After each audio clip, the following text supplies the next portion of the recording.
I know you do logo design, you do brand designs, you do illustrations, right? You do quite a number of branch of design. Why product design? Why exactly did you choose to major in product design? I joined product design because of money. I've met people who just started their design career 2 years back. Who for 2 years, not 20 years, not 22 years. 2 years back. When you see their design, you think this person has been designing for like 10 years. The senior designer, for the most part, usually understands the business as much as they understand design. A senior designer is not necessarily one who does clean designs. That's my point. If you are not in Nigeria, if you change your environment and you go outside, you realize that senior designers are literally interns. Son, what is all this you're bragging for? Look at your design. Are you proud of it? I mean, are you proud of it? Oh my. Hello everyone, LeyeConnect here, and you are listening to Designstration podcast with Ufot Obon, the trackpad user. Design plus illustration equal Designstration. Welcome on board. Thank you to our sponsor, Simplified UX, for sponsoring this episode. Are you a designer looking to improve your design skills? Or do you already have commendable design skills, but you somehow don't know your stance in design theories? Or have you ever wished for a questionnaire that could help you test your design knowledge? That's where Simplified UX comes in. Simplified UX is your best bet at testing your design knowledge. Simplified UX is a platform that aims at helping designers to be more knowledgeable in what they do, as well as improving their design skills. If you've ever wished for a questionnaire that could help you test your design knowledge, simply log on to simplifiedux.com to join a pool of design talent who are actually polishing their design skills and knowledge. Interestingly, there are actually recruiters on Simplified UX who can actually notice your skill and help you learn good design rules. Simply log into app.simplifiedux.com and use my discount code DSP25 to get a 25% discount when you subscribe. Link in the description below. Hello everyone, you're welcome to another episode on the Designstration podcast. My name is Ufot Ubon and I am your host for this very podcast. In the previous episodes, we've had conversations ranging from creative writing to illustrations and, some brand designs aspect as well. But today specifically, we're going to be majoring this very episode on all things product designs. And if you agree with me, you would also know that designing products, physical products for different audience can be very tasking, right? Outside aesthetics and functionality, there are other nitty-gritties that come together to make this product more friendly and welcoming, that produces, in general, a very good user experience for the audience. And I have searched and searched and scouted and searched, and I have actually found the right and the very best candidates who can actually dissect this topic for us. And it's no other person than the incredible Ogunsanya Oyeleye, popularly known as LeyeConnect. Leye, it's a privilege to have you on here. Thank you very much for doing this. Thank you, Ufot Ubon. I'm very grateful. Thank you for the opportunity to be here and to talk about product design. I don't take it for granted. So let's jump right in. Thank you. Thank you very much. Okay. Let's just briefly tell us your background. Who are you? What do you do as a product designer in general? Okay, so I'm a product designer. I'm lead designer at Risevest. Background or bio or a blend of both? Let me not run ahead. A blend of both. I'm a product designer at Risevest. I'm equally the lead design at Risevest, working with incredible talent. Some of them you know, some of them you don't. I mean, some of them are active and some of them aren't. Also, independent contractor, lead design. Did that for Maker Studio, Rwanda. Independent contractor, illustration and design, logo design, brand development, Mid Digital, Island, co-founder, designer at OU Studio. Ran that, made some box. Um, I think I'm doing the introduction backwards, and then currently run a community of designers where we sort of take classes sometimes in a week, and so that's generally it. I mean, That's great. Leye is actually an incredible fellow. I have connected with him quite a couple of times offline, and he's indeed an incredible fellow. Leye, I know you're a product designer. I mean, I think that's the phase quite a number of persons know you for. And in the most simplest term, how would you define product design? Okay, so product design is, for the most simplest part, translating an idea that is intended to solve a problem into a product that people would use. So let me say it again. It's translating an idea that is intended to solve a problem into a product or into a form that people can use, a digital form that people can use. So it's usually translating an idea that, for the third time, that is intended to solve a problem into a digital form of a digital form. That's the product that people can use. So that's the whole process around, and I hope it is as encompassing as possible around product design for the most part. And just so we don't get to say a product designer is someone who translates a problem, right? It just so we don't say that, how would you best define product designer? Who a product designer is? A product designer is, I would call him a coach who helps a business translate their vision into reality while accounting for the customers that have to be served. Now that's complex, but in a very simple term, a product designer is the person who coordinates the whole of those processes and actively is engaged in it. Actively engaged in the sense that he's also doing the design. So that's like a simple form for it. That's great. Is there a process in product design in general? Yes, there's a very documented academic process. So I'm going to talk about the documented and academic process and the realistic process. And I hope I don't get cancelled. But the documented process is usually the whole processes of, you receive your brief. After I've done your brief, sometimes you do the user experience. There's usually, is either acquiring an existing knowledge of your market in the brief. And so they're assuming that you understand the market or the target audience or the total addressable sector or the market that you're dealing with. You understand your personas well enough. And then from there, you do the wireframing, you do the low fidelity, the high fidelity, you do the prototyping, and then you push it for development. That's after approval. That's like the academic process to it. If you are not approaching it with existing knowledge of your personas, then you do your user experience study first. You sort of study the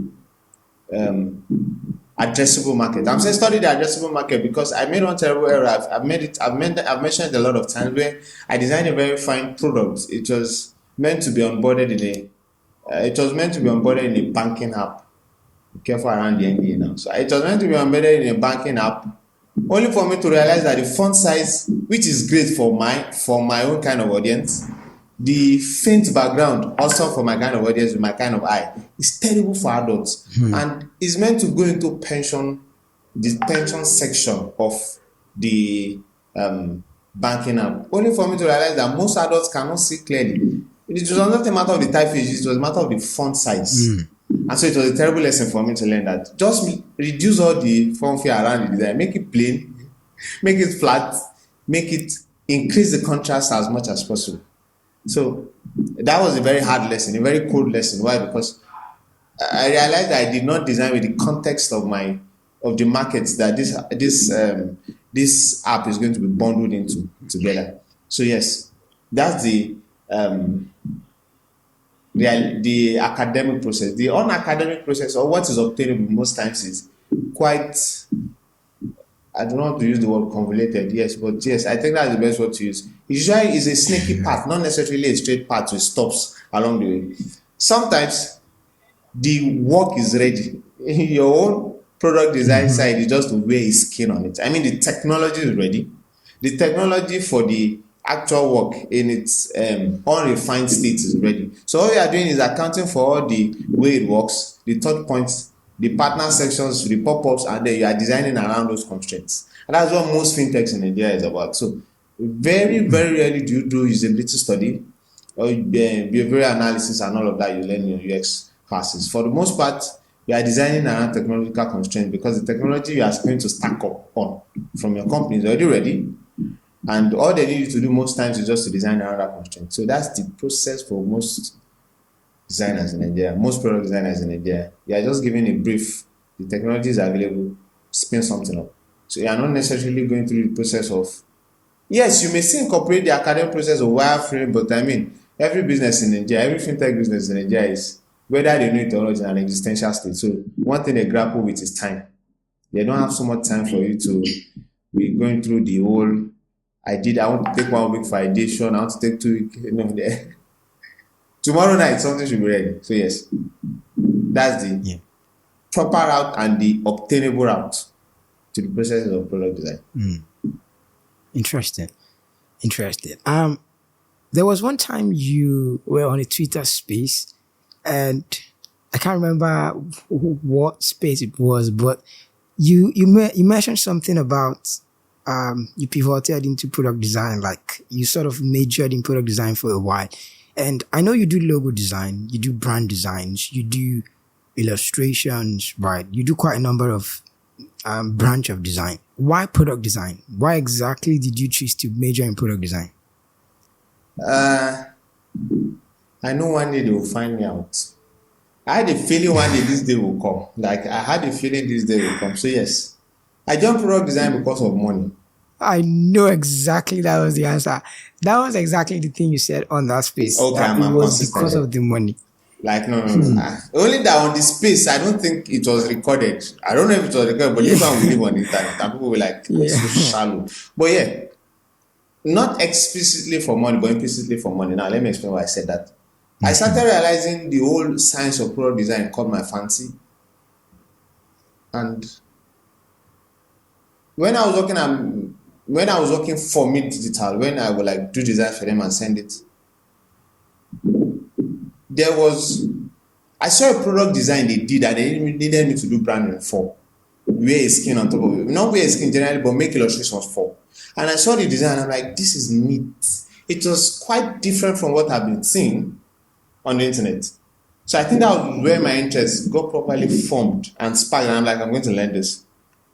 So that was my inroad into it. I had vested interest. Why? Because I saw how neatly the buttons were placed, how the forms were clean and all. And of course, he did not notice. I mean, the person who, my direct report who gave it to me, didn't notice all of that. I was the one who did that. And that was the beginning of my interest in product design. And then I delved into it.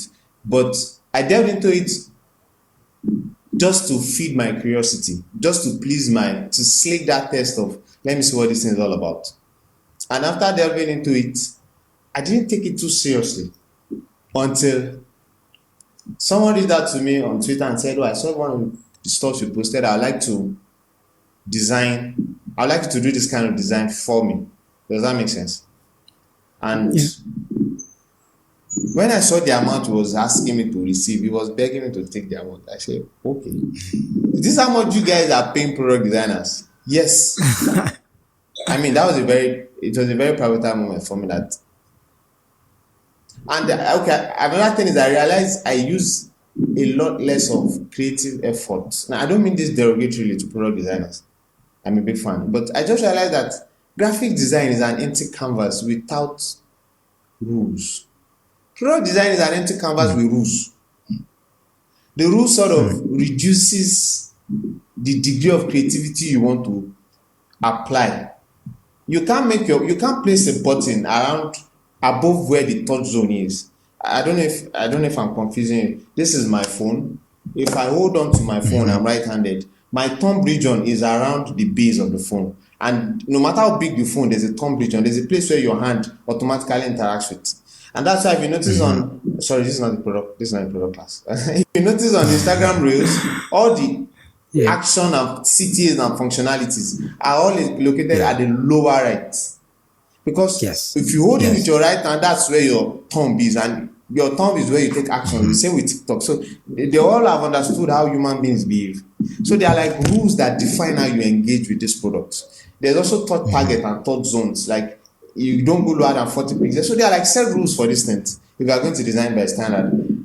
And so it sort of makes your work easy. It makes working with templates sort of ethical to an extent. There's nothing bad about it. Why? Because there are already rules governing these things. So most products relatively are following the same pattern. But graphics design, oh boy, your creativity has to be authentic. It is not, you can only survive on borrowed creativity for long. When I mean borrowed creativity, just duplicating what other people are doing. At some point, you have to start to infuse everything you have taken together to do something original. You can't be a fraud in that industry for too long. They'll find you out. They'll find you out. And that's why it's easy to notice patterns when someone is doing graphic design. When you see it, you can tell that, no, this person design, this is how he does it, that's how he does it. That person has been reusing some of his elements for so long. Graphic design is creatively draining. That's why I just sort of took two steps back. And brand design can be very demanding. So you are doing the icon. I do full blown. I do icon illustration and then the brand asset. And all this money put together, or probably it was my own pricing strategy that wasn't good enough. But all this money put together then was like half the money I'm being paid just to do product design. So I had an epiphany of making more money. And then I just took a sharp pivot. But the good thing is that as much as I pivoted into product design, I did not let go of. So it was not the either or. It was a together with. So I didn't let go of brand design at all. Only that a lot of people don't know me now as brand designer. I just know it was product designer. Brand design, yes. If I would say so myself without appearing cocky, yes, I was pretty good at it. The people I worked for over there commended me over and over again. Sakpa also was my Sakpa was a very strong motivation. Sakpa can also be a motivation to creativity. That's great. That's great. I actually feel that that's one part of the story that not that very many people know. I was actually surprised the day I heard it on that space when you were talking about it. Like, wow. So, of course, I actually knew you as a logo designer. I think that was probably 2018 or 2019. Absolutely. No, probably 2020. Something of that age. That was when I first saw you. Yeah, it's been a long time coming. Does the general design thinking process apply to product design, or does product design has its own streamlined, well curated, so to speak, design thinking process? I'd say this is where I might become contentious with my point of view, but I'll spill it out either ways. As much as I said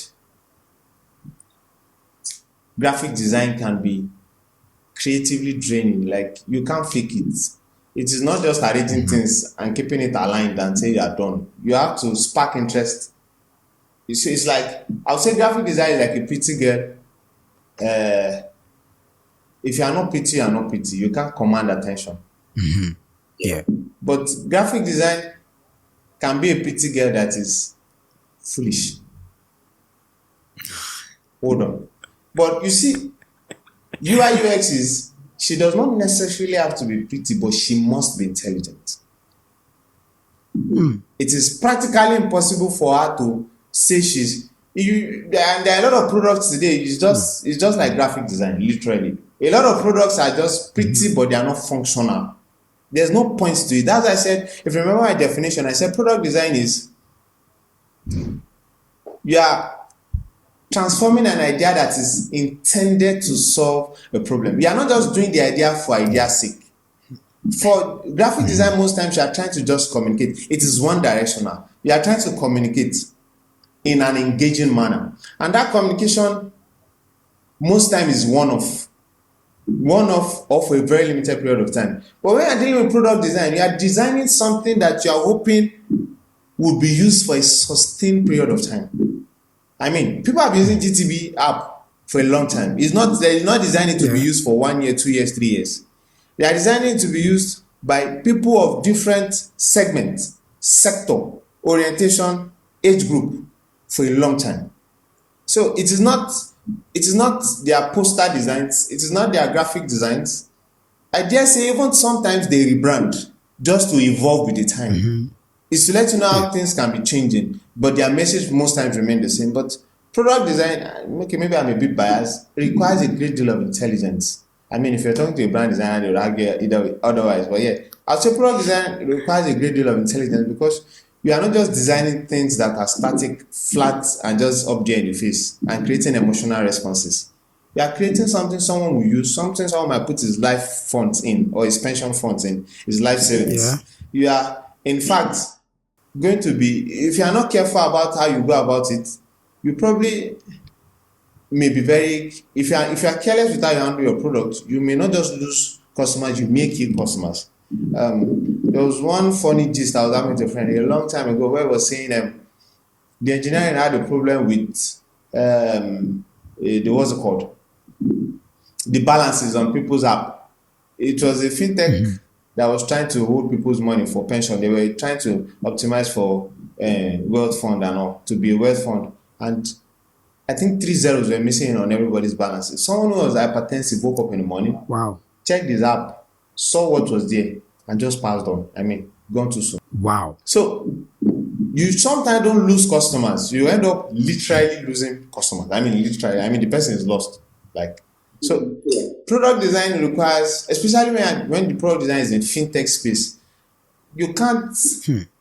The rules may be there on the surface level, but when it comes to your USP, what's your moat or your tough? I mean, based on the organization you're working for, what sets you guys apart?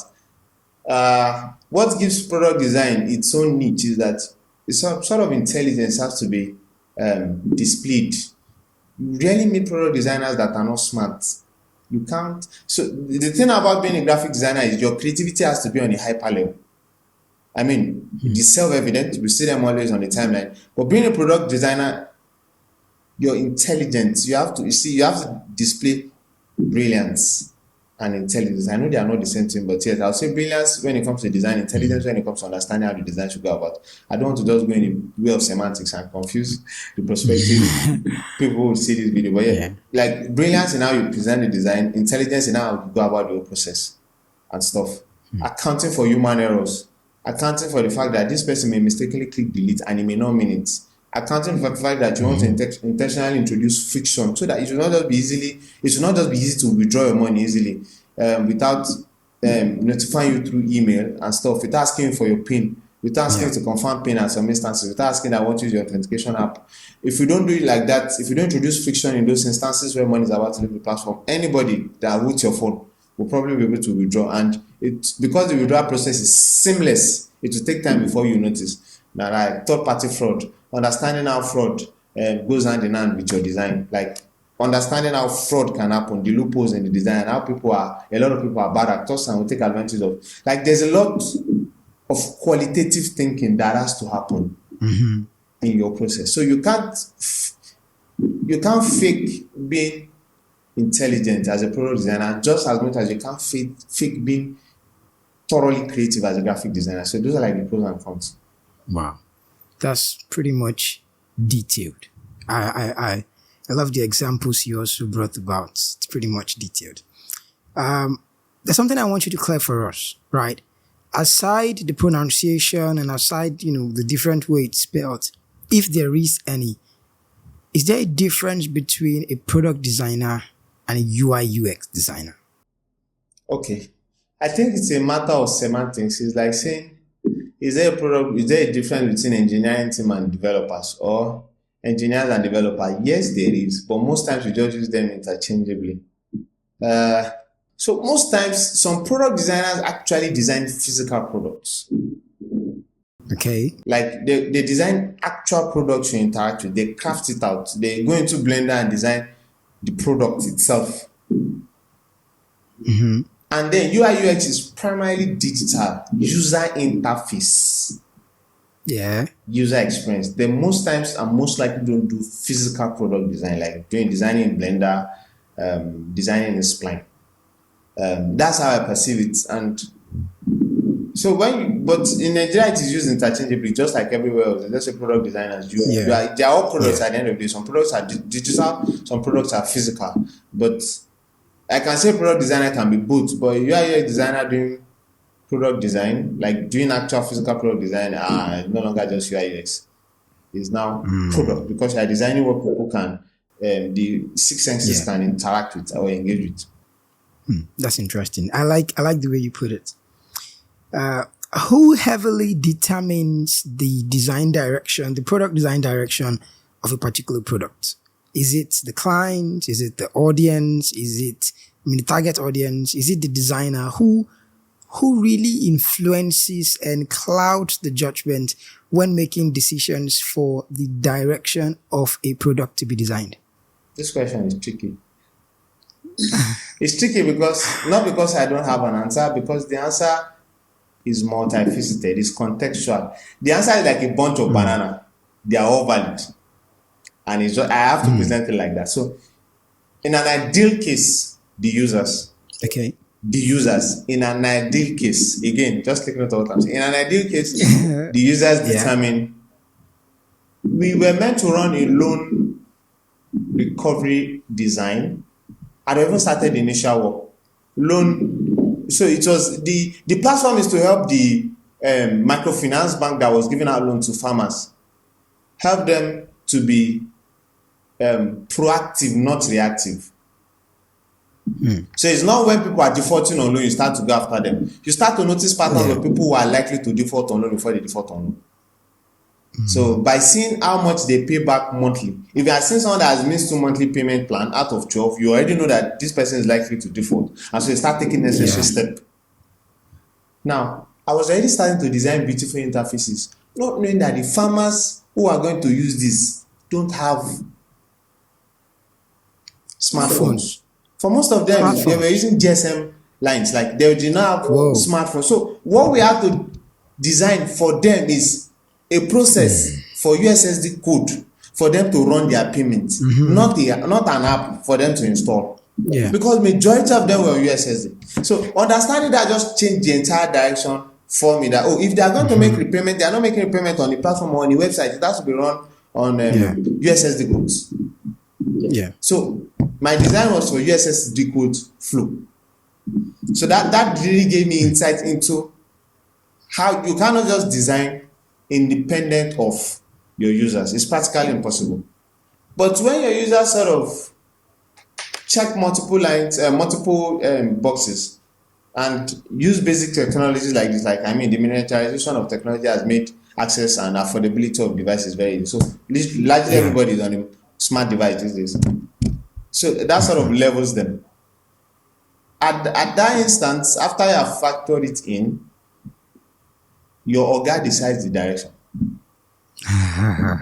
So, I know it's not ideal, but again, I'm not supporting the bourgeoisies, or the feudal lords, but sometimes it's not entirely wrong. Sometimes there's a vision of the product they have, and as much as it might be unpalatable for us and for our ego as designers, and sometimes like an insult on our professionalism and ability, which I suffer from too from time to time, they only can effectively translate their vision into the product. So sometimes you are only brought in to execute the vision, not necessarily that they need your input. If they need your input, it will be on low-hanging fruits, not on the core products. When I mean low-hanging fruit, probably button color, and then if those things are not set, there's no brand guideline existing, probably why and all. So it's like a co-pilot kind of relationship.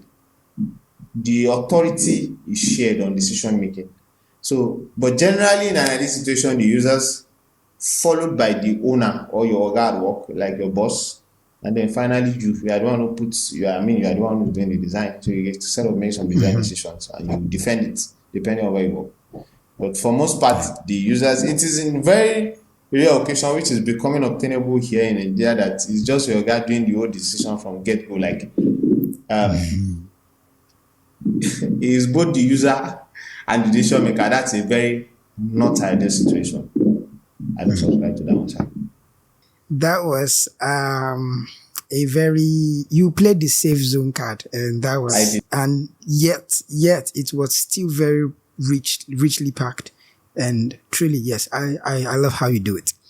This one is quite one of those controversial subject we get to see every now and then on the internet amongst designers. And who or what is responsible for determining or setting the benchmark for junior designers, mid or intermediate designers, and senior product designers, right? Who is responsible or what is responsible for determining this factor? The good thing is I'm on a digital break. I'm detoxing, so I can speak freely. I mean, I will just lock my account after this recording. But I mean, I'll speak without filter. Okay. I'm grateful this question came Yeah. up. I'm sure that I didn't see it in the list of questions you sent, but yeah, I'm grateful this question came up. I'm grateful for two reasons. I remember someone said it is not like there was an argument on YouTube, and the thing about YouTube is that the real juice of whatever video you are watching is in the comment section. Like when you have done seen the video, just go to the comment section. You realize you are doing people far smarter, far funnier, and sometimes crazier than the person who owns the actual account you are watching the video from. So someone said it is not the distance, it's the mileage. It's not about the distance traveled, but the mileage. It is not about how long you have owned the car, rather, but the mileage of the car. How much mileage is the car cover? Not necessarily how long has the car been with you, or how long has it been in your garage. I was watching a car review video. It was a different thing entirely. So the person saying things to consider when to buy a car. How long has the car been with the person? The person is saying it's not how long has the car been with the other person you want to buy from. It is how much distance has that car, like the mileage, how much distance has it covered? That's what that concerns. It has been with you 4 years, 5 years, and all. And there are some cars that have been in people's garage. The person has not used it for more than 3-4 times. And there are some cars that's been with people for like a year, but the distance that car has covered is crazy. Yeah. So I want to borrow that example to explain this. Okay. I'm starting to see that. Now, I'm not going to play it safe. I'm just going to answer as unfiltered as possible. I met someone who has been designing for the past 22 years. I mean, he was part of the earliest people that work in a bank. Like part of the earliest people that worked in a bank. We met at Abuja, and when I saw his designs, they were not adding up. They were not reinforcing all the landmarks he said he had. I'm like, are this design wood or they are recent? He said, no, this was just a day last week that he's trying to help some new folks who just joined another bank, a red logo bank, not GTB by the way, think of another red logo bank, yes.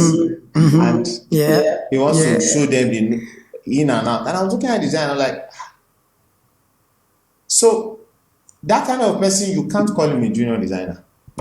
By the reason of the number of years he has been designing alone puts him shoulder above everybody. For two striking reasons. He has deep insight into how the bank works. Like he does. About how banking apps work. He does. Yeah. You can't take that away from him. But when it comes to raw skill sets, I hope he doesn't see this video. He's like a 4/10. Raw skill sets, like design. Let me see you do product design.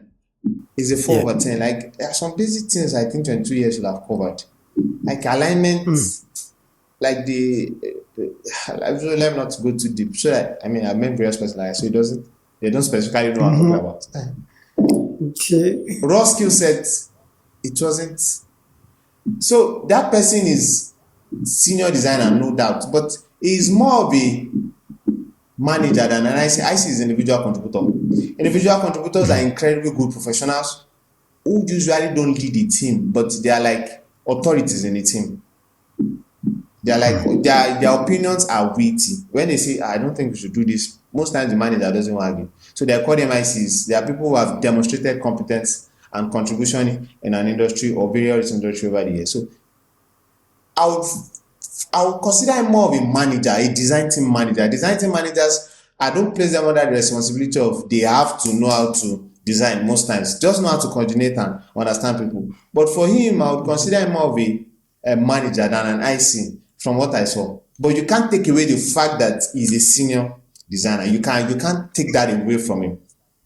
Now, having said that, the criteria with which I would judge him a senior designer is first the years he has used, and second, the demonstrated contribution that he has done. So you can't take those two away from him. Now, I've met people who just started their design career 2 years back. Who for 2 years, not 20 years, not 22 years. 2 years back. When you see their design, you think this person has been designing for like 10 years. They have the rate that person consumes. I mean, we've seen them on the time now. We knew people who just started designing some years back and where they are now. Consume information at a very fast pace. It's incredibly nice to see how far they have come. And so now it's not a matter of how long as the car is staying in your garage. It's a matter of how much mileage has that car done. Yeah, so you see people who have done a lot of product in the space of 2 years.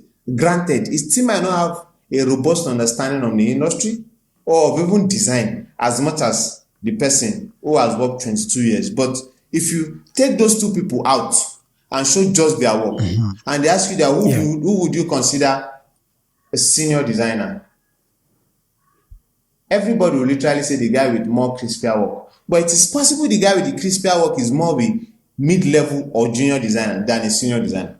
The senior designer, I'm coming to all of these ramblings. I'll put them all together. The senior designer, for the most part, usually understands the business as much as they understand design. The business itself, as much as they understand design.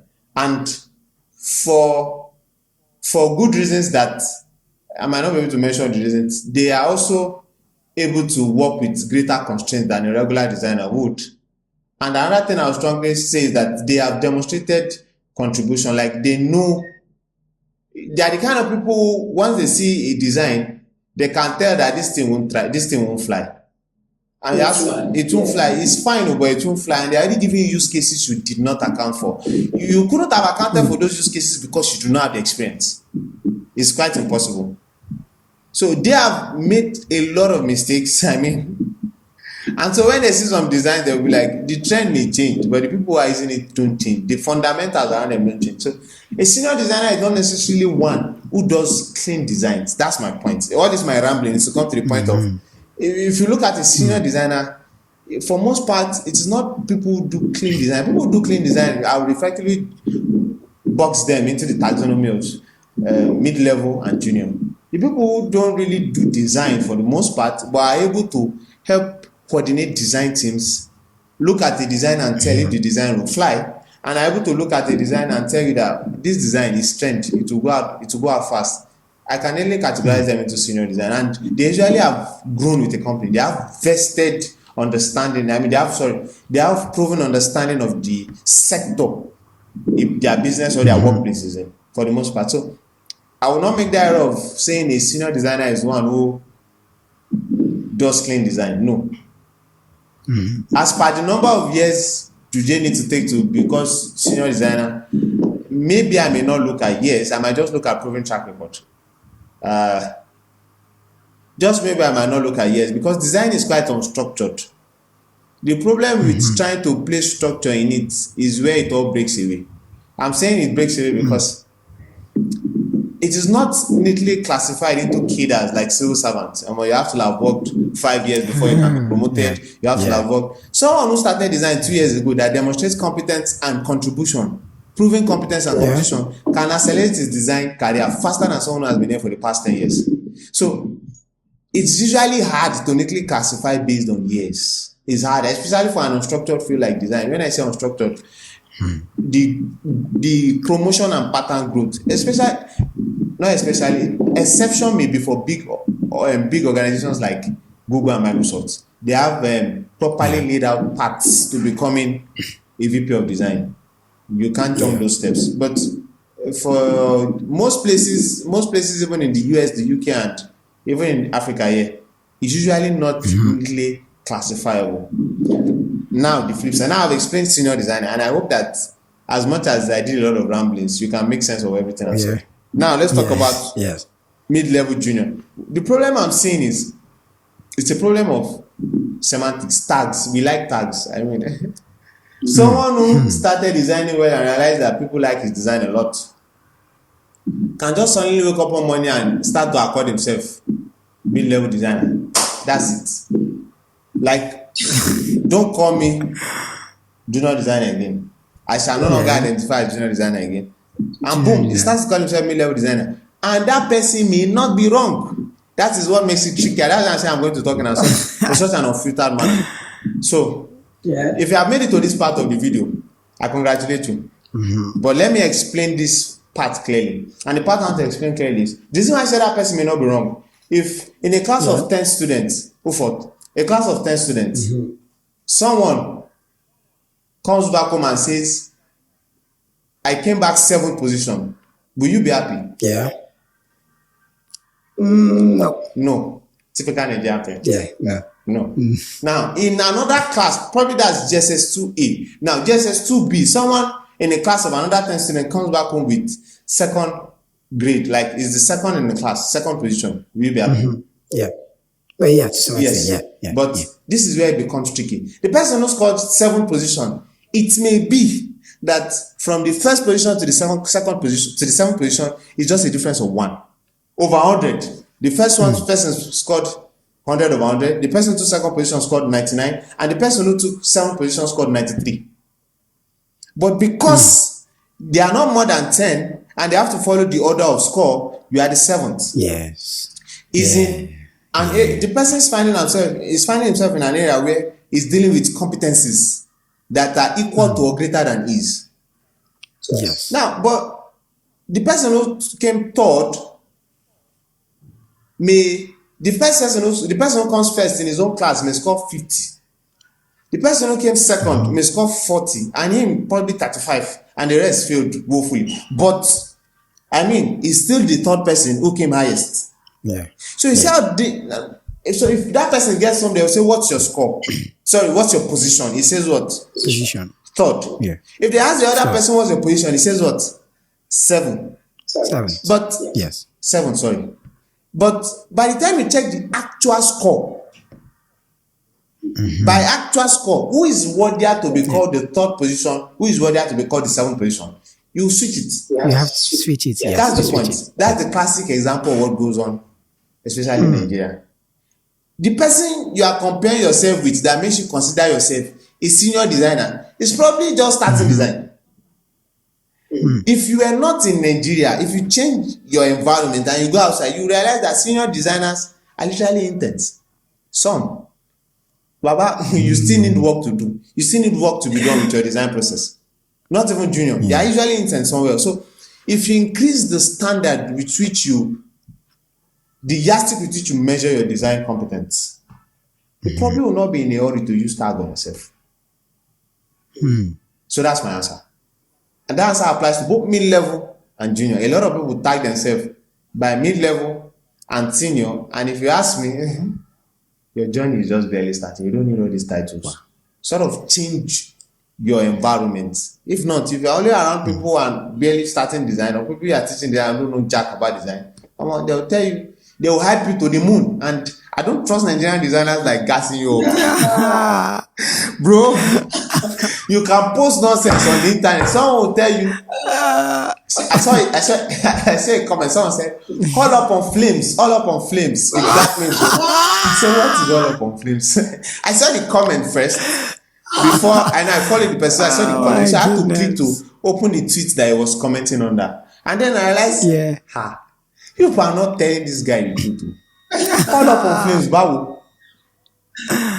But I mean, people would gas you up, and there's nothing like false consensus. There's nothing more dangerous than false consensus, where everybody is telling you what you anticipate to hear, not what you need to hear. It's dangerous because it sets you up in a bubble. You are confident Yeah. in your skill, but your skill is still at a subpar level. So you are more confident. You are more confident than your ability. So when people see you design, they'll be like, "Why is this? What is all this you're bragging for? Look at your design. Are you proud of it? I mean, are you proud of Oh it?" my. But Oh my. generally speaking, yeah. Yeah. The whole tagging becomes easier on us on the unit level, on an individual level, once we constantly remind ourselves that the yardstick you are using to call yourself a tag is far more important than the tag. It's like saying the environment with which you benchmark your design skills against is a very determining factor. If it's by Nigerian standard, every one of us are senior designers. Again, a lot of people become senior designer based on the environment that they work. At your workplace, someone has to take the lead. At your workplace, someone has to take the lead. So they just slap it on you. But in your heart of heart, when you go outside, that put your ID card in your back pocket. Are you a designer? Yes. Are you a senior designer? That thing you call me first. I'm a designer. Leave the senior or me, or let's leave that I'm a designer. So but when you enter your office, like when you're entering the gate of your office, wear it back on with pride and the design. Okay. Design. Okay. That was great. That was super great. I love the way you handled it, and I love the way you broke the table and used the firewood, the table's feet to make firewood. We shall hear of thy sayings on the timeline. Thank you to our sponsor, Simplified UX, for sponsoring this episode. Are you a designer looking to improve your design skills? Or do you already have commendable design skills, but you somehow don't know your stance in design theories? Or have you ever wished for a questionnaire that could help you test your design knowledge? That's where Simplified UX comes in. Simplified UX is your best bet at testing your design knowledge. Simplified UX is a platform that aims at helping designers to be more knowledgeable in what they do, as well as improving their design skills. If you've ever wished for a questionnaire that could help you test your design knowledge, simply log on to simplifiedux.com to join a pool of design talents who are actually polishing their design skills and knowledge. Interestingly, there are actually recruiters on Simplified UX who can actually notice your skill and help you learn good design rules. Simply log into app.simplifiedux.com and use my discount code DSP25 to get a 25% discount when you subscribe. Link in the description below. What are some important details that, if left out during the product design process, indefinitely it will bring about a bad user experience? I will be inheriting a lot of knowledge from fintech. So my answer may be narrow-minded. And I'm sorry I'm using narrow-minded, it's just for lack of it. It could be one-sided, loose-sided, and may not be generally applicable. I may not be vastly as experienced as a lot of people may have thought. So I say they will find me out one day. So what are the things people leave out for the most part in fintech is people underestimate fraud. I'm still coming to the product design process, the core product design process, but people greatly underestimate fraud. And number two, people also equally overestimate your users' mental models. Like, you expect them to know most parts, but you are wrong. For most part, they don't know. We keep designing with our own blind spots and bias. And more recently, which is a terrible thing, designers are designing to impress another designer online. Or you are designing to prove that you can design. You are not designing to solve actual problems. You are designing. So you see some fancy approaches that people whose phones don't have IPZ density, it will come out like Oogie. Because when you were watching it, sorry, it's pap in Nigeria. When you were watching it on high pixel density interfaces. That's not how it will come out. All those multiple shadows won't show. So the major thing I know, if they leave out indefinitely, can lead to very terrible user experiences. When you do everything other than considering that you are trying to solve a problem primarily, and if you're in fintech, they are bad actors. Don't greatly underestimate fraud. Don't joke with fraud. There should be intentional friction introduced, one. And then number two, consider people using, like, try and use the app yourself. But the reason why I don't recommend that for most times is that we have blind spots. There's an inherent blind spot in every designer that affects how they design. So understand the people you are designing for. I mean, that's what I mean by know you are solving a problem. And then don't underestimate bad actors. If you're in fintech, if you are not in fintech, that part is enough. Just understand to a very granular level the people you are designing for, and over communicate in your design. Again, maybe that's inherited from fintech. Like, over communicate with what is going on with people's money. Over communicate. When something is loading, tell them it's loading. They take additional time. Don't leave people hanging. When they click a button and it's unresponsive, account for that in your feedback loops, in your snack bars, in your toast. Let your toast be non-technical, be as easy to understand by a 5-year-old as possible. If you are error handling, when you are throwing back the error response, don't throw error 404. That's garbage out. Oh, sorry, there's no internet connection. Like, it should be as explicit, as clear, and as simple as possible. So non-technical, and understand your users for the most part. Like, if you don't understand them, you'll be doing something that will only impress another designer, but will not actually drive meaningful impact for the business. Yeah, interesting. Thank you very much for that. I really appreciate. What are some common challenges that you've personally faced as a product designer? I actually have a lot of. So when I'm looking at my ceiling like this, it's not because I don't have a challenge. I'm looking for the one I want to put out. I face a lot, but one stands out that I want to point out.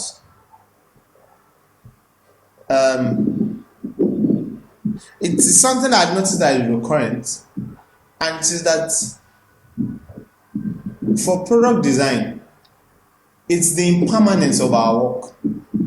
It's challenging and equally demoralizing. It's the impermanence of the work we do. You know, everybody wants a work that is transgenerational, something that can outlive you, something that would always be there when you are no longer here, something that is a token of memorabilia. When people look at it, they'll be like, Leye designed that, Ufo designed that, Toby designed that.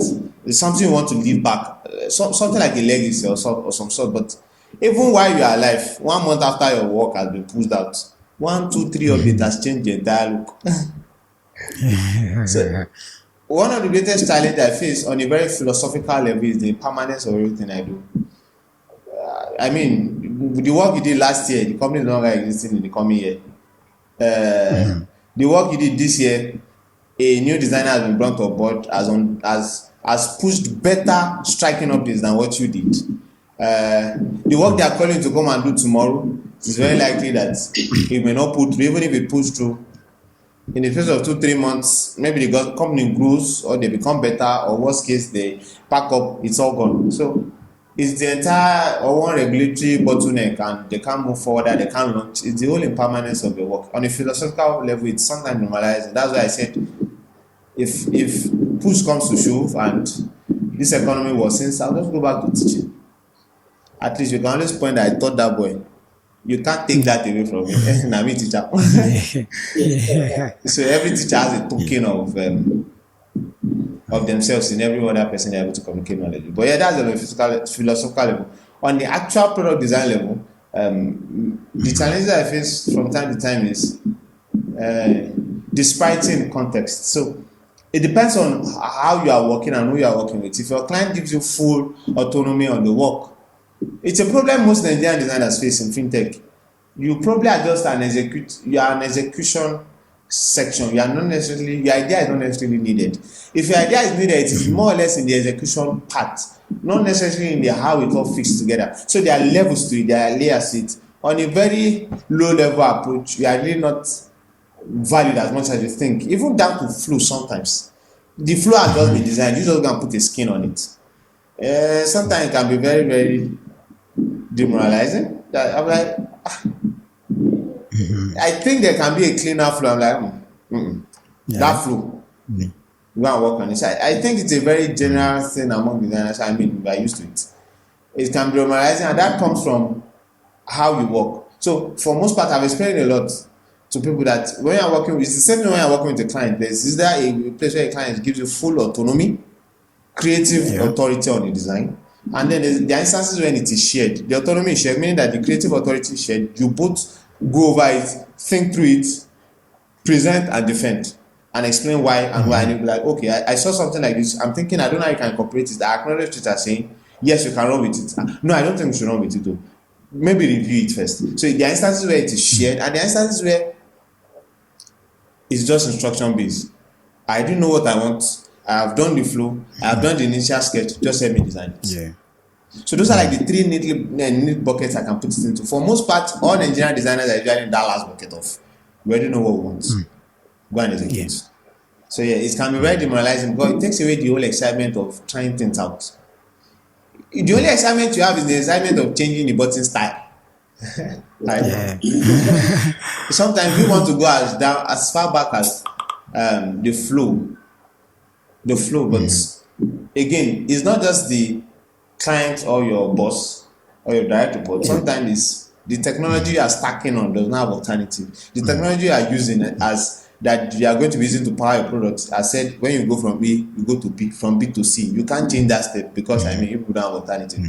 So you can only design another constraint. So that can be very demoralizing. But other than that, for the most part, every other thing is sort of flimsy. It's just deciding on the color hue, and the particular hue of the color, accounting for multiple device cases. But I don't think those are the things that makes it exciting, not necessarily demoralizing. The two key things that makes it demoralizing is, the among is the whole impermanence of what you are doing. It's here today, you can't find it tomorrow. You can't find it because the business will die, the business dies, because there's going to be an update. Someone will come and at some point someone will come on board and do something else that you have done. That's great. In a few minutes, I want you to walk us through your design process. Right. Come up with an imaginary brand. You can or we could use vegetable oil for the product, and walk us through a design process. Your design process for. Come again, sorry. I should walk you through a design process for. Yes, for creating a product, and we could use vegetable oil as the product, or you could come up with an imaginary brand. But walk us through your design process and how you would be able to execute that design project. Okay, so I'm using vegetable oil. Is that what you're saying? I can use something. Okay, vegetable oil. Now, when you say product, you mean are they ordering for the vegetable oil? Are they processing it? Or are they like a merchant who supply people? And then, so I want to, are you going to niche it down for me, or I should niche? Let's use they are wanting to order for vegetable oil. That is fairly simple because it's more or less the same pattern, or that's the beauty about product design. A lot of things, there's an existing pattern that you can employ or import into a different product, and so it works. It's the same way you order food. So if you want to order for vegetable oil, it's the same way you order for food or order for groceries. Fun fact is I've designed something like that before, but not necessarily specific vegetable oil. So you would go on the store. So if I'm to do it, I probably would jump straight into the design because I have an existing mental model for ordering things. Yeah. So if I want to design a platform for ordering vegetable oil down to your house, there'll be a mobile device, there'll be a mobile app or a website. I think a mobile app would be better, where you would go online, go inside the app on the home page, and you see vegetable oil available. And if that's what they are always selling, and if they are very certain they will never run out of stock, then there's no need to put a number badge of whatever number of vegetable oil is available. And also the time that when the delivery can happen, when the delivery can't happen. So you go inside, place an order for vegetable oil. It depends if they have technology companies they want to stack on for giving them wallets. So people can actually have money on the platform that you can use to pay vegetable oil. It will reduce the friction of having to make payment because you already have money on the platform. So like a wallet for ordering vegetable oil. And then if you are coming for the first time, am I doing it end to end on my head, or I should just go to the core section of the product? End to end will take time. I should go end to end. End to end. Okay, so if you would sign up, the sign up needs to be seamless. Why? Because it's vegetable oil you are going to buy. So it needs to be seamless. And when I mean seamless, just your name, your email address for communication, promotion and all. And then you agree that you want to receive communication and promotion materials, you agree to that. You also give us your phone number. I mean, when anything has to do with delivery, it is always wise you have people's phone number. Collect the phone number, and those are like the basic thing that is needed. And then after that, you verify the phone number, verify the email too, to be sure that you're not collecting spurious data that is not validated. Validate it, so at least you know just having it has been poured into your database. After you do that, you come into the platform, and then we give you a walkthrough of everything that makes our vegetable oil different from everything other thing in the market. You can skip it. It can be a dismissible information just to sort of reinforce you that you took the right decision. Or they can make a video. I mean, I might be overreaching, I might be overdoing things, but they can make a video of the process of filtering vegetable oil or document it and make you know how we take a lot of effort to ensure that we produce this oil using best practices. Do you get it? After that, you see a card design showing you the oil or the various sizes of the vegetable oil. I would say various sizes of the vegetable oil just to populate the screen. If you don't do that, you can just put a big button at the base saying order, and when you click on order, then we ask you to select sizes. But I'll say put sizes from the get-go so that you can populate the screen. I mean, just buy space. So put sizes of vegetable oil available and the corresponding prices at the base. So after I do that, anyone they click on, and also one thing you can do, I mean, this is for good sake. What thing you can do is tell them fast selling, which of these vegetable oil category are people buying the most.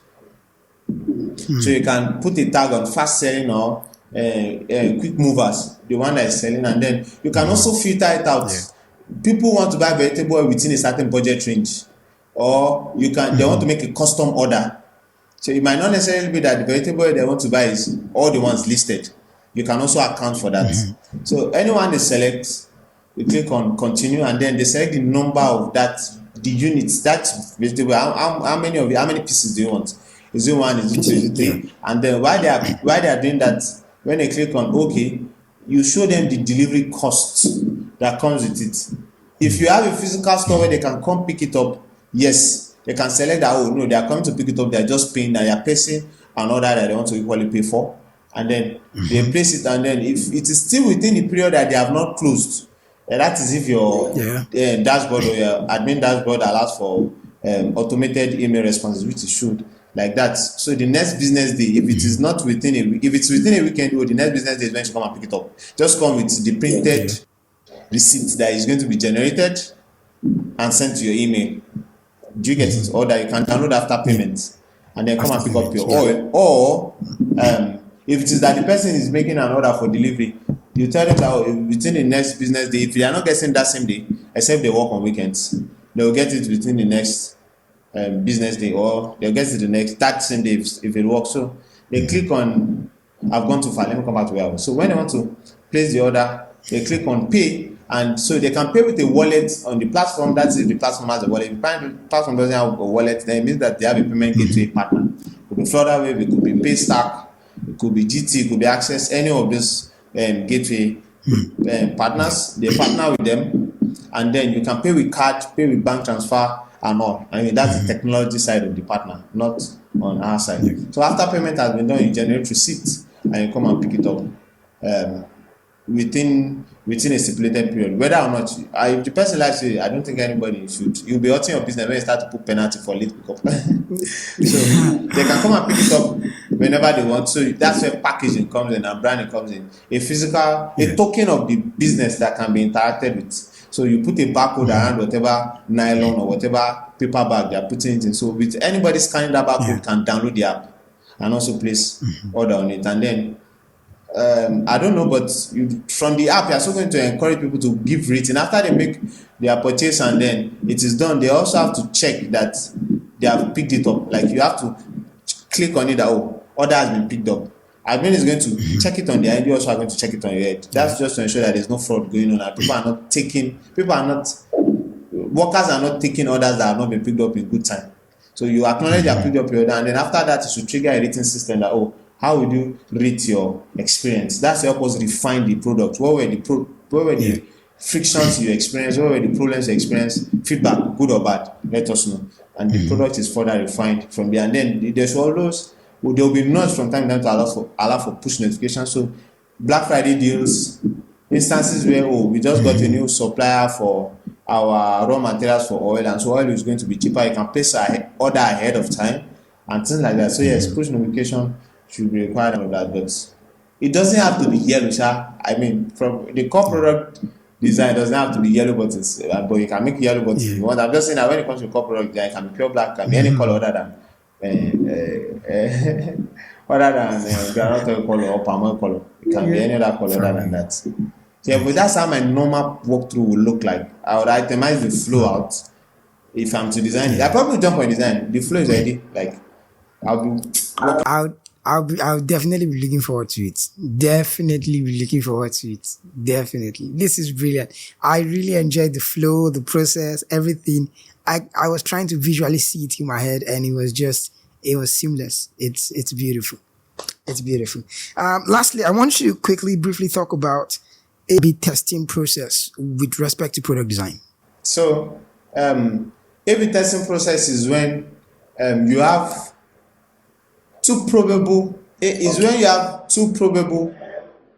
contending designs or two contending solutions, but you want to know which one fits best. Let me say it again.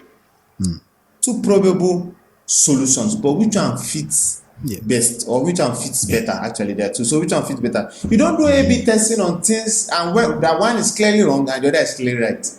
That's not A/B testing. So they are probable in the sense that we are trying to validate or C. It could be either ways. When you think the answer is A, but you are not too sure, put it in front of the users. Let's see which one they engage with the most. So you are trying to find out something.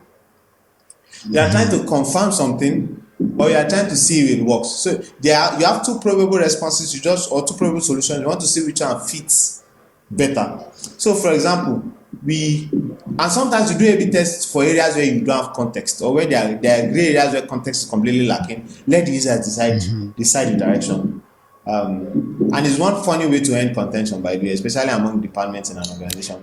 So, or in inter-department and intra-department. So, I remember we did A/B testing on something the other time.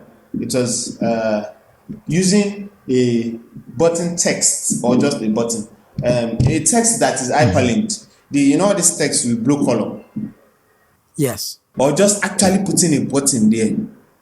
That which one is it likely that people are going to click the most, or which one is it that people will engage the most? And we realized that we did not get meaningful solution at the end of the day because people clicked it. What am I saying in essence? Because they have no alternative. I'm saying this to explain why your A/B testing has to be done properly. If not, it's like doing research and asking leading questions. Leading questions, I'm coming. I'll still come back to explain the thing. I just want to explain how sometimes you can do A/B testing and it will be wrong. Leading questions in the sense that I can say, how much do you save every month?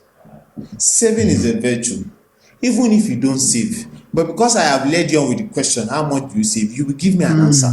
Yeah. Even if you don't save. That's why you don't ask leading questions in research. So if I want to know how much you save, and I genuinely want to now ask you, how do you spend your income? It is now you that will tell me that, you spend on A, B, C, and save the rest. Or you tell me, I blew everything on so and so, and I loan money from Ufot before the month ends. So that way I get to know people who actually save. So leading questions sort of let the user know the intent, the intent where the question is going. And the danger about that is that you keep getting responses they want to give you. Sorry, you'll be getting responses they think you want. Sorry, not the one you actually need to do a thorough and authentic research. So it's the same way you do A/B testing. If you do A/B testing around the button and say you want to know the one people click the most, or the one people are likely to click, and that A/B testing is not aligned for an alternative. So if I want to make payment and I only see a blue text, I know that's the only thing I can click to make payment. I'm going to click it. I have no alternative. Because I am left with no option. So if you put it within two markets, the two markets are going to click it. So if you want to do A/B testing, for the most part, you don't segregate your users. Within the same app, you create an alternative and see which one they click on the most. Or You create instances of actions they are likely to do regularly, 2 actions they are likely to take regularly, and spread the options among those 2. Am I confusing you? Okay, so No, I'm following. I know users fund and withdraw a lot. And I say, okay, probably 50-50 is the actual activity rate of funding and withdrawal. But I want to see the likelihood that if I make the button for withdrawal obvious, like if I use just an icon for withdrawal without adding text, will that make people withdraw more? Okay, so I'll add, let's say first month, I'm going to add a text to funding. So I'll put a plus sign and I'll say funding. And when it comes to withdrawal, I'll just put a minus sign, subtract sign, put it beside it for the first month and see how people respond. Then the second month, I'll switch it. I'll put a withdrawal symbol, a withdrawal text beside the subtract sign and then just put a plus sign and see how supporting an icon with a text, especially on critical activities like funding and withdrawal, does it affect it? So that is it. I would consider that a more genuine A/B testing because the same users, the same high intensity activity that they all both engage with, how do they react to it? But if I now say that no, that I'm going to put just a plus sign for users in Obalinde and then users in Ogbomosho, I will just put a plus sign and a withdraw. Those 2 users, if you get whatever response you are getting from both, you cannot call it genuine. Why? And you can't compare because they don't have an alternative. It's not as though the same users are going to see a text beside the subtract sign. Am I confusing you? Yeah, I think I'm following. So, in a simpler sense, if you are going to do A/B testing, for the most times, try to focus on the same user base. Then try a pattern in a period A, try the same pattern in period B, a different pattern in period B, but we still use the same audience. See how they react. You probably get a genuine response than when you try it with different audience using different pattern. Except if again you are not going to change that pattern for those 2 audience. Completely. So you now have something to compare within the same audience, not 2 different things with 2 different audience. Am I confusing you? No, I'm not. I'm following. Thank you for following, but not fully understanding. But I hope sort of. Yeah, not fully. Should I go at it again? Explain in a very simple form. Yes. Yes, please. In a very simple form, Toby. Yeah. I want to say which color would both of you work with the most? Do you get it? And then I show Toby blue. I show Ufot red. But my application is a key application. You need it for daily activities. You both are using it. Are you getting it? Yeah. And I say, which person used it the most? Which activity on which part became less? My answer may be erratic. It might not be genuine. It might be spurious data. Why? Because if I now want to do proper A/B testing for Ufot, I have to now change this from blue now to whatever other color I have, to probably green or red. Change it for him to then you take historical data. How did he respond to red? How did he now respond to blue? Not how did Ufot respond to red? How did Toby respond to blue? The target audience are different. Do you get what I'm saying now? Yes. You can say, that works only if. Now, for large organization, it might not apply. It might apply. I mean, if you have if you have 300,000 user base, you can give them 2 different apps. But even at that, I'll strongly suggest January give them blue, February give them green. See how they respond. So A/B testing sometimes is not something that runs concurrently. Sometimes it's something that runs at different points in time. But people are not knowing that they're actually A/B testing things at different points in time. They get to see how people respond to it before they make their decision. So if I give Ufot red January, February I'll give him blue. Let me see how he responds to both. If Ufot now complain, no, give me red back. Give me that red back. Now you have actual data to work with. But if I give him red and he has not experienced anything other than that red after that red, what am I? But I give Toby blue. Toby has not experienced anything other than that blue. Other than the blue. Than the blue. What am I benchmarking his reaction against? Is it less confusing now? Yes. So it's a yes, blind yes, spot a that's lot of right. people take when they do A/B testing. It's a very blind spot like people do when they do A/B testing. I really think we should actually open a design university where Leye is actually going to be a professor because he's loaded. You are sounding He like is loaded. all those boys that gas up mid designs Mhm. online. Like, bro, after God and now you, this is flame. No. There's none like you. This There's is none flame, like bro. you. Only You God gets are, that to you everybody are be loaded. replaceable, my You are bro. loaded. This very section is the fun part of the podcast, and I like it. So basically, Leye, we are going to be asking this or that, and you'll be choosing, one of either, anyone. Netflix or Prime? Netflix, Prime is overrated, my bro. Yeah. You just take one good movie and run mad advert with it. Netflix. Behance or Pinterest? Pinterest, any day, anytime. I'm sorry, bro. Behance and Pinterest. I'm sorry, Adobe. Even if people collect my money every month. Marvel or DC? That was very close. I'm a big fan of Disney. Fun fact is I don't like Bollywood because of the music, but I like Disney because of the music. The old colors, the splash of colors, the emotive characters. And I like Marvel because of the actions, the fight, even when sometimes it is very, very unnatural, overrated and lacking in story and all stuff. Disney. DC. Yes. I'm sorry. Android or iPhone? I'm sorry, I know. Like I'm an adult, but yeah, Disney or anime. They are two different things, but I saw that before the animals bro start coming for me, that how can I compare this and anime? But I mean, Android or iPhone? In all sincerity, Android. But I mean the Apple Apple ecosystem, but Android. Yeah. I believe in the Android supremacy, but for the sake of efficiency and where we are currently in the whole journey, I'm in the Apple ecosystem. But if you ask me on the long run, yes, Android. I mean, I use both, but Android. Ang or Kura? See, if they drug me,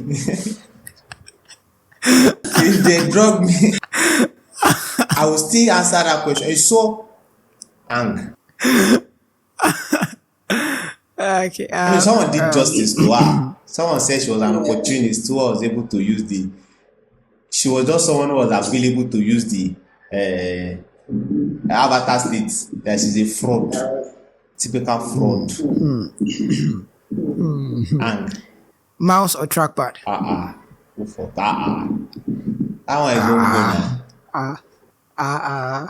Ladies and gentlemen, this is if you want to claim senior designer, at least senior, have a mouse. If anybody want to brag senior design, if you don't have a mouse, I don't even think your design toolkit is ready. You had this coming by G. No, but generally a mouse,